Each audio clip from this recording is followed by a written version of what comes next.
What is? Oh my Jesus Christ! Yeah, you're supposed to. It's supposed to be cute, Mickey. Is that your? That's your. It can't be Cute Force 2 with that. I don't know what is wrong with you, but there's definitely something wrong with you. Oh no! Why does it have to show this image now?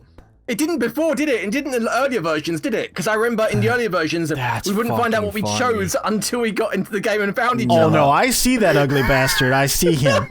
How funny would that be though if you're like, yeah, we're Cute Force and +1. Yeah. We're cute. We're cutish. We're cutish Force.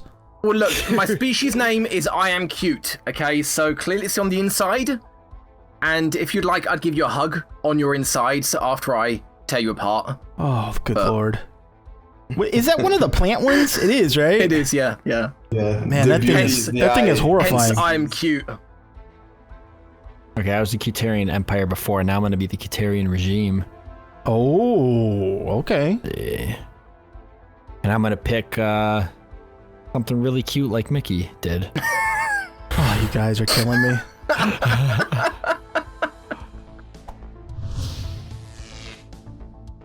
Hello, everyone, and welcome back for another Stellaris series. My name is Mal, and I'm joined by my buddies Vanguard, Sabouts, and Mickey. Hey, fellas. Hey. Hello. I'm so excited. I am too. Let's give you guys some quick information. We're recording this on December 9th of 2018. We are, as you can see here at the bottom of the screen, we're using the Login version, which is the new version that just came out. 2.2.1 is what we're on right now, and that includes the new Megacorp DLC or expansion, however you want to label it, which brings a whole lot of new stuff to the game, and we're going to explore that obviously as we go through this series. I'm curious though, because all of us have kind of played varying degrees of this version so far. Before we get into the game settings, what was the biggest change that kind of caught your eye on terms of like new features or new tech or whatever? What struck you as being the biggest thing? Planets are awesome now. Yeah, planets are cool and diverse. Agreed. What struck you, Sabouts, as being something that was like, you know, a new feature that you thought would be cool? I think that the actual like mega structures, the different corporation structures you could build, I find that actually really cool and unique. I'm all about the mega structure stuff. Yeah. Mickey, what about you? Well, as you say, it seems like building tools to me more viable, whereas before, although with every expansion, building tool is more viable, but here it seems to be more practical, basically. Viable. It may not be the best term, but now it's actually practical. Yeah, it is. The way the administrative cap system works and how powerful individual buildings can be, especially advanced buildings. We were talking about this a little bit before we started recording. Yeah, Mickey's right. You can absolutely build tall instead of wide now, and it's viable. You can win a game and have like 1 or 2 planets. It just depends on how you deploy yourself. So here's what we're going to do, folks. We're going to go ahead and talk briefly about why we're using the settings that we're using. Then we're going to scroll down and show those to you. And then we're going to jump right into the game, and then we'll just go through the new elements of the expansion and version 2.2 as we play, okay? And then if you guys have specific questions, or if you've got suggestions, comments, what have you for us, because we are still new at this ourselves, feel free to share those in the comments. We all appreciate that.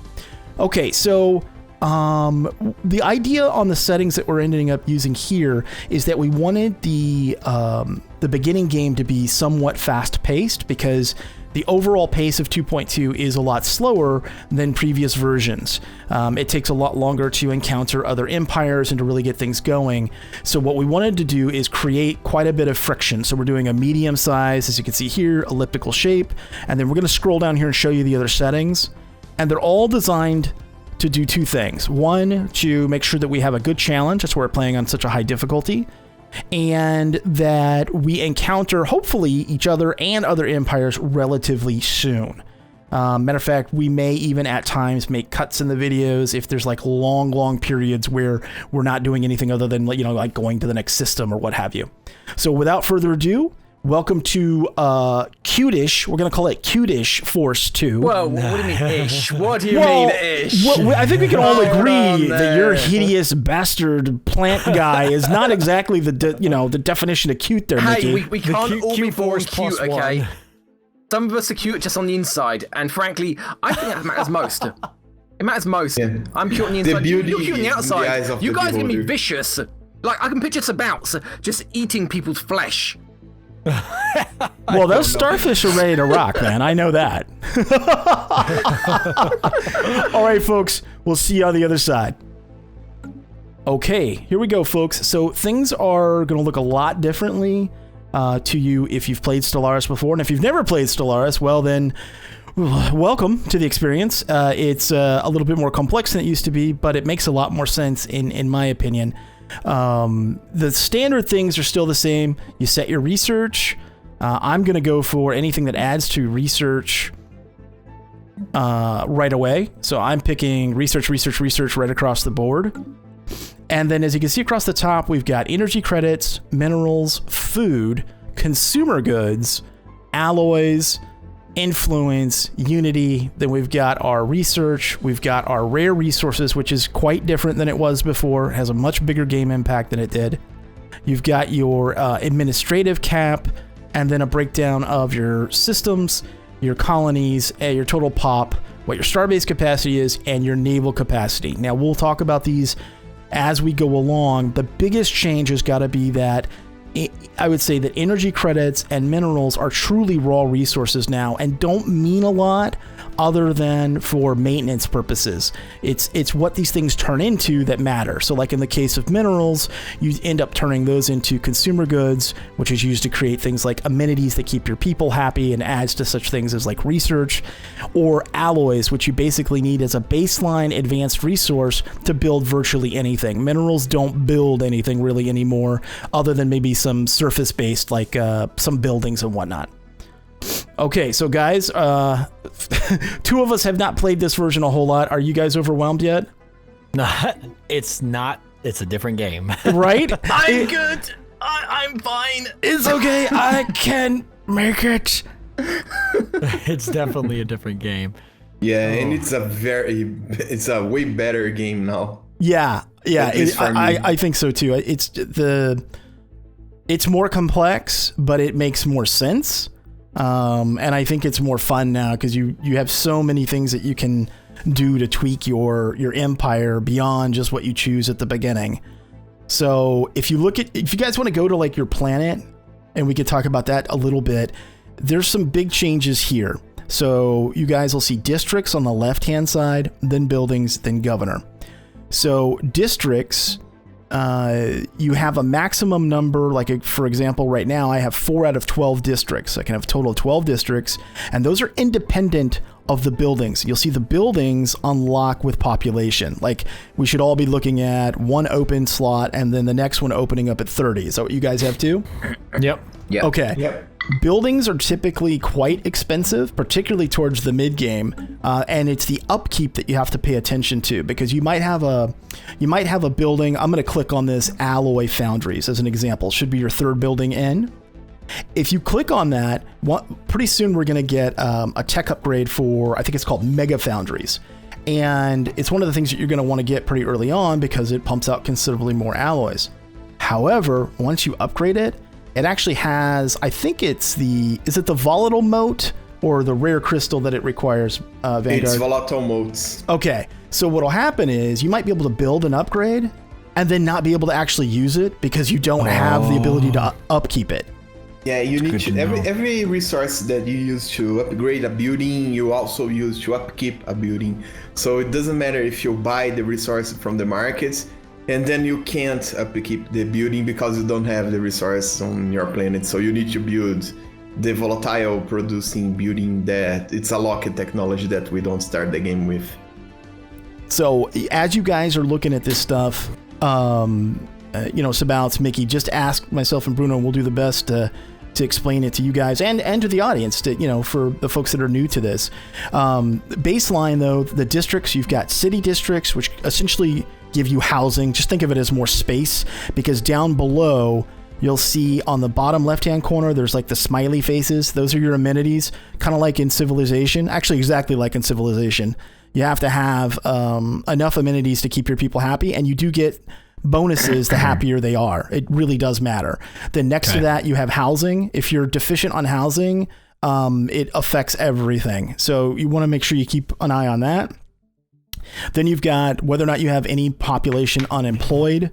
which is next to that. Then you have your population, and then you have your workers kind of breakdown. We can get into the population and things like workers, specialists, rulers, and all that as we go along. That's more of an advanced thing. But just to start off, districts, you've got city district, which is housing, generator district, which is money or energy, mining obviously will give you minerals, and then agricultural will give you food. Generally, what I do on a brand new colony is pretty early on, I'll grab a city district for more housing.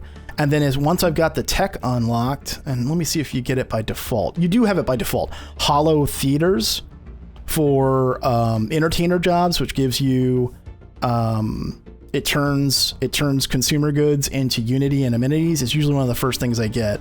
What do you normally grab first, Vanguard?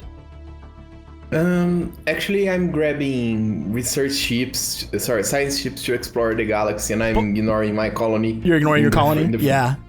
I'm going to grab a couple science ships too.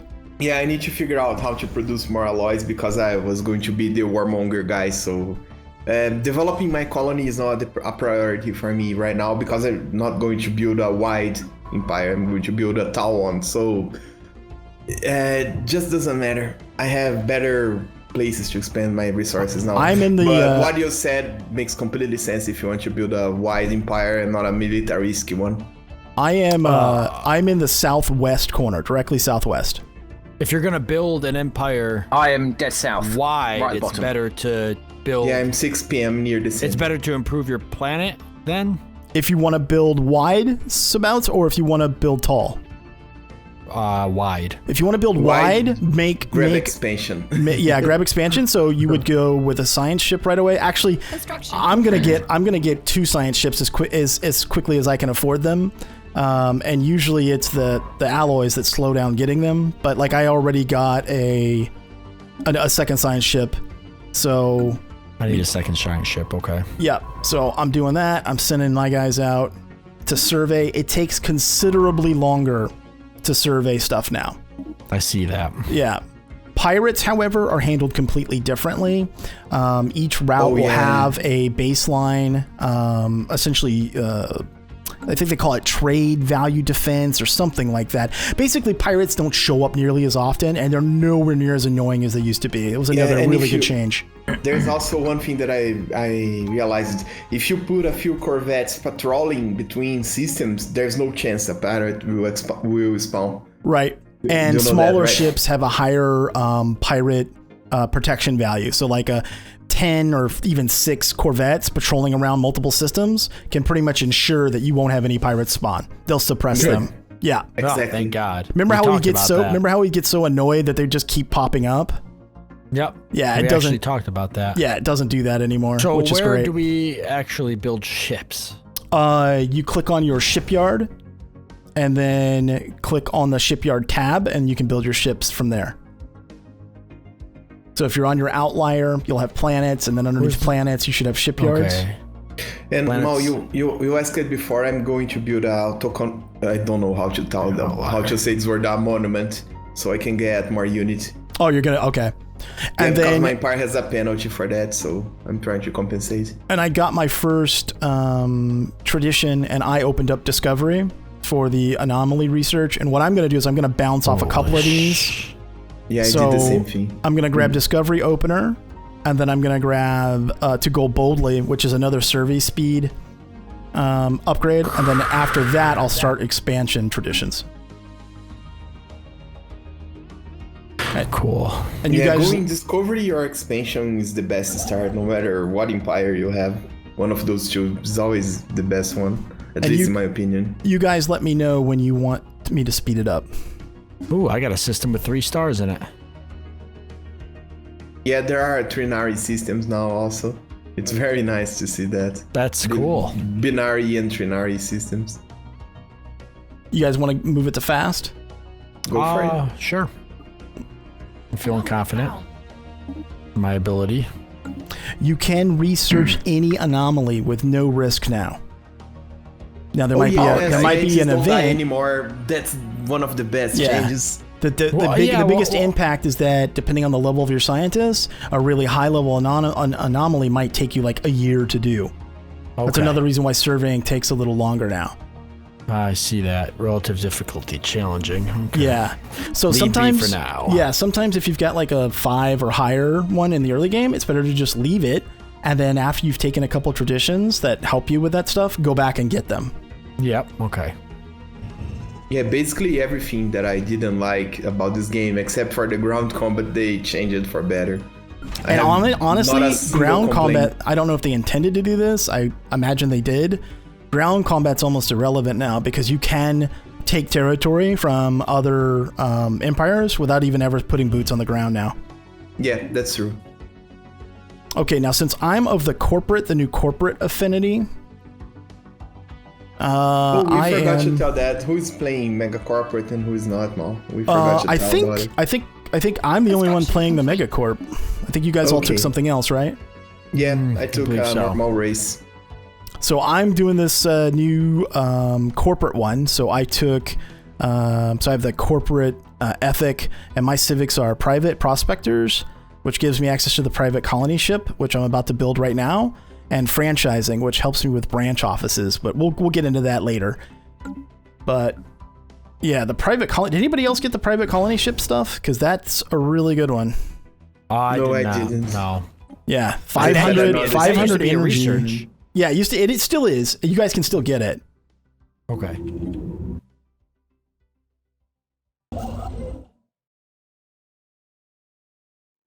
Going for civilian fabricators right now.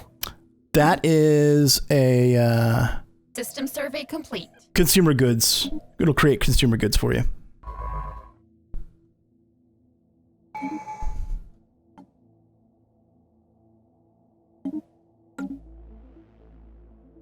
Anybody find their first habitable world yet? No, not yet.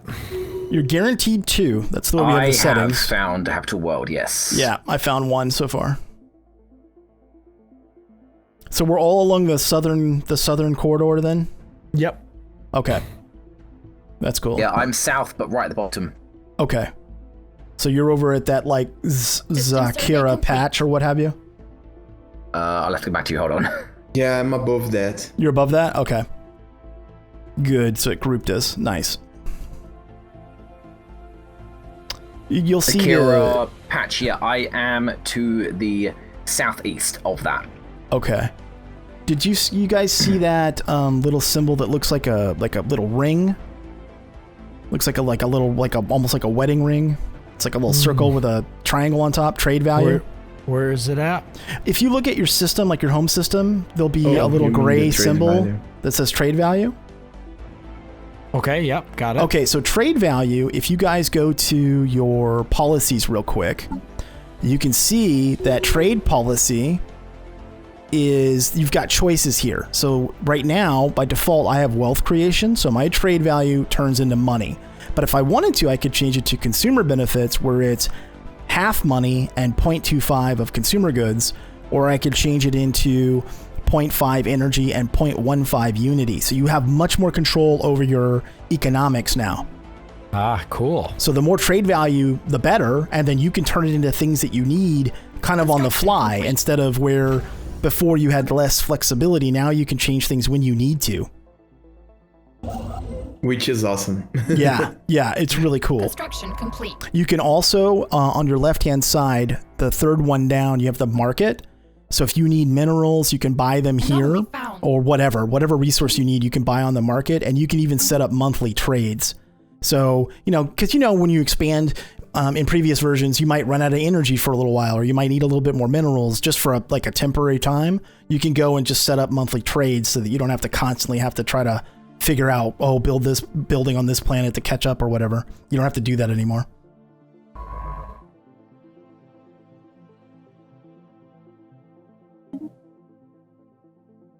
Research complete. The Vanguard, you said you were 6 o'clock, but the inner rings, right? Yeah, exactly. About smell?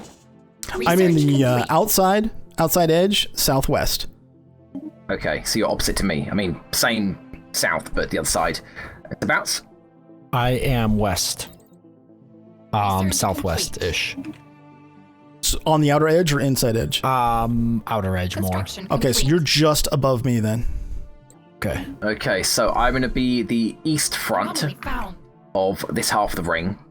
Vanguard's going to be kind of the buffer for all the inner part, and then it'll be Mountain Sabouts for the west side of the Cool. West ring. Side. Sorry. Yeah, you had to. So you guys going for lasers, or what's the weapons of choice? Plasma, always. Yeah, so blue laser into plasma, and then try to get plasma throwers as early as possible. Yes. But I'm Plasma- grabbing, right now I didn't have that option, so I'm grabbing coil gun, I'm grabbing monthly unity increase, and +5 research. Okay. Speaking of blue lasers.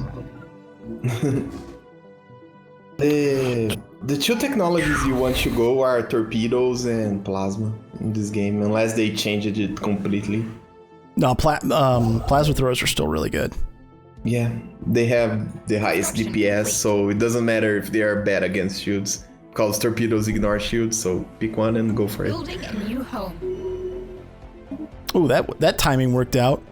I got the tradition for expansion opener plus 25% development speed, and Nice. clicked it like 3 seconds before my first colony ship hit that new world. That was nice. That was Nice, lucky. man. Hey, sometimes it's better to be lucky than good, right? I tell you guys that all the time. The XCOM 2 motto. Yes, right.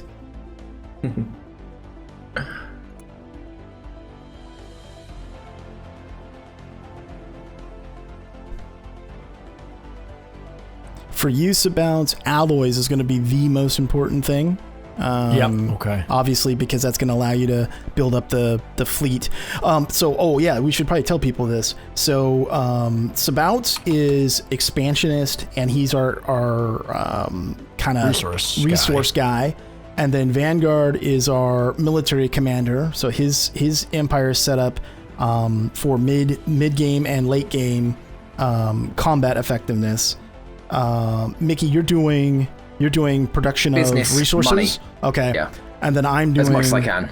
And then I'm doing corporate. And the reason we're not all doing corporate, even though it's a new expansion, is because we want to have a balanced approach as a coalition. And then also because if you haven't experienced the new DLC yet, one of the big things is branch offices, which we'll explore as we go on. And the branch offices can only be done on worlds where you have a commercial pact and that the other entity is not also a corporate authority.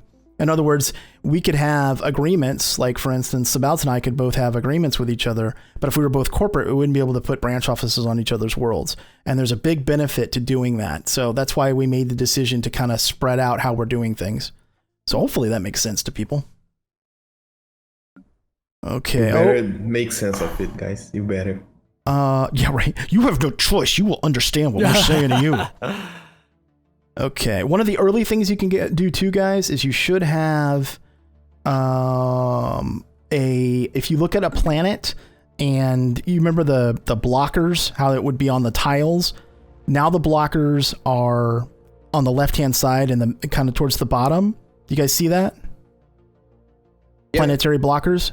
If you click on that and open it up, the first one should be Sprawling Sums. As soon as you can afford it, clear that blocker because it'll instantly give you one more pop.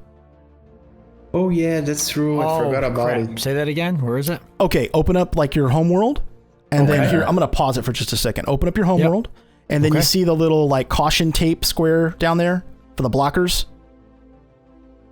Yeah. Like black and yellow blocks. Okay, so click on that. It'll show planetary features. Okay. And if you hover over the bottom one, Sprawling Slums, it'll say, clearing this will give you one additional pop. And what's cool now is you can get all kinds of things. Like they'll clear out more districts or it'll add more resources. It's random on all your other planets that you get. So it's not like it was before where it was just like clearing the blocker. It actually gives you some kind of tangible benefit when you do it. That's cool. Yeah, because it's completely disconnected from your building slots. This is your districts. I've got 2 unemployed workers. What do I do with those guys? What's your housing situation? Like right now, I'm doing the exact same thing. I have 1 unemployed. I'm okay on food, so I'm gonna drop a city district in. It looks like I'm pretty good. Yeah, Available housing 9, so from buildings +5. From if you have 9 buildings about if you hover over the jobs, that number that's saying unemployment, there's a number above it. It's going to show you what you need. If you need a ruler job, a specialist job, or a worker job, whatever you need available. If you don't have anything available, try to make a worker job, and that's basically any district or any basic building is going to solve your problem. You can also check that on the population tab. It's going to tell you that how many unemployed guys you have on each category. Did that make sense? Okay. Like, so do I need to increase my housing? No, your housing's at what? 9. And your amenities next to it is what? 7. Then based on what we know you're trying to do, I would immediately grab a mining district. That'll give you 2 more housing and 2 miner jobs. So it'll increase your mineral output. Now note that that's a district. So it's a district that's going to give you a resource, but that's buildings can do that too. So you gotta look at, they're 2 different things, but they're like layered together. Okay. The district's kind of like, the buildings give you bonuses. The districts are more like a flat, how you tweak things. I kind of look at the districts as like a plate, and I keep stacking plates, and then the buildings are maybe part of the meal that I'm putting on said plates. That's a good way to put it. Do you remember the planet size about that was before? For example, you have yes, I do. Those are the districts. Okay. That was a good way to put it. So, yeah, there's not really planet size anymore. The districts are based off of what the planet size is. So some planets might be able to have more districts than others. Yeah, exactly. Okay. Right, like since you guys are with me, I don't normally do this, but my amenities are okay right now, and my housing is good enough for now. So I'm going to grab another early research lab, which is not something that I would do if I was playing by myself. But since I'm playing with you guys, I feel comfortable enough doing that, because if some trouble springs up, we can all send our fleets. Okay. All right. Okay, I'm going to unpause. At what point do we expect pirates to start appearing? Actually, they don't show up for a while. Okay. They are only going to show if you have trade routes that are not secured, Mickey. So keep an eye on your trade routes. If they are showing a school when you... did I pronounce that right? School? Yes. If they're showing a school between trade routes, you need to put a corvette or 2 to patrol it to get rid of this. Can pirates still only appear out of neutral and unowned systems, or can they appear in your systems? No, they can appear anywhere. They can appear anywhere. And they don't rove like they did before. They'll stay in the system they appear in for quite some time. They're not nearly. Okay. They're basically just a minor nuisance now. They're not a big deal anymore. They're not like a massive. Yeah. So Mickey, click on your shipyard and click on trade routes. If you see any skull on your map, that's where the pirates are going to show. You shouldn't be seeing any now. All you're going to see is shields and a box. So those systems are safe. Gotcha, okay. Yeah. Okay, so you got it. Okay. Once these trade routes aren't secure, that's when I can expect pirates to actually be a problem. Well, exactly. And then that event still has to happen too, where it says the birth of piracy or whatever, which we haven't even had yet. So there's no chance they'll show up right now. Yeah, exactly. Ooh. You guys finding anything decent near you? I found a ruined strategic coordination center. Hey, that's cool. Ancient military comm station. I might be able to utilize that for something later on. So hyper entertainment forums are pretty good to grab. Yes. Definitely. Oh, wow. I found my second habitable. Wow. This has not happened to me in any of my individual games. I found both habitable planets already. I found them already as well. That was fast. Yeah, that's good. Yeah. That's good. That doesn't, or it hasn't happened for me before. One was 1 system away, the other one was 2 systems away. Research complete.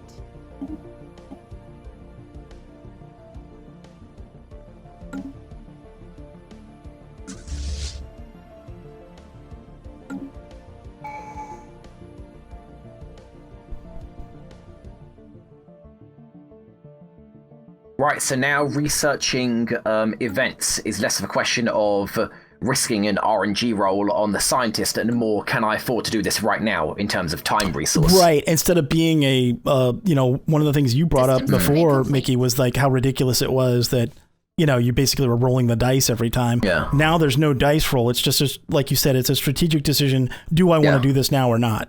Yeah. Yeah. And thank you for that, Paradox. It's a very nice change. It's a much better idea of it's a tactical choice and not it should work, but it might not. And if it doesn't, I get boned and there's nothing I can do about it. I mean, rolling that 90%. I think we can agree that the four of us are kind of Paradox fanboys, especially with regards to Stellaris. But they really have made the game better, every single time, in my opinion. I agree, totally. Anomaly found. Yeah, me too. They're really doing a great job on Stellaris. I have to give them that. And not a lot of companies hear that from me, being fanboy or not. And I'm talking to you, Bethesda. Bethesda. Well, let's we start that. We're going to be stuck on that topic for the next, 5 or so episodes. And none of it will be good. It was just a commentary because my channel is built around Fallout and I give Bethesda a lot of trash when they mess it up. Look at the upside though, Vanguard. You've got Outer Limits from Obsidian that looks looks really, really good. You've got Wasteland 3 that'll be coming. So it's not like there's not going to be other games that quite frankly are just going to be executed better. Right? Yeah, exactly. My point is just that what I'm trying to say is that I praise companies when they do a great job, just like Paradox did with this DLC, but I also trash them when they do a shitty job, and sorry for the words. For lack of better. I mean, I think that's part of I think what our responsibility, right, as YouTubers is to try to be entertaining for everybody and pass on knowledge if we have it about how to play a game. But if it's not any good, I feel like we also have to say that. Yes, I totally agree with that. Speaking of that, we're actually at the end of this episode, if you could believe it. Are we really already? Okay. All right, folks. Well, if you have questions, specific questions about how to build your planets or what any of these new variables mean or what have you, please feel free again to ask us in the comments. We'll collect all those and we'll try to answer them as we go along. Our plan is to release 3, maybe 4 episodes a week. So this won't be a daily series on any of the channels, probably more like an every other day.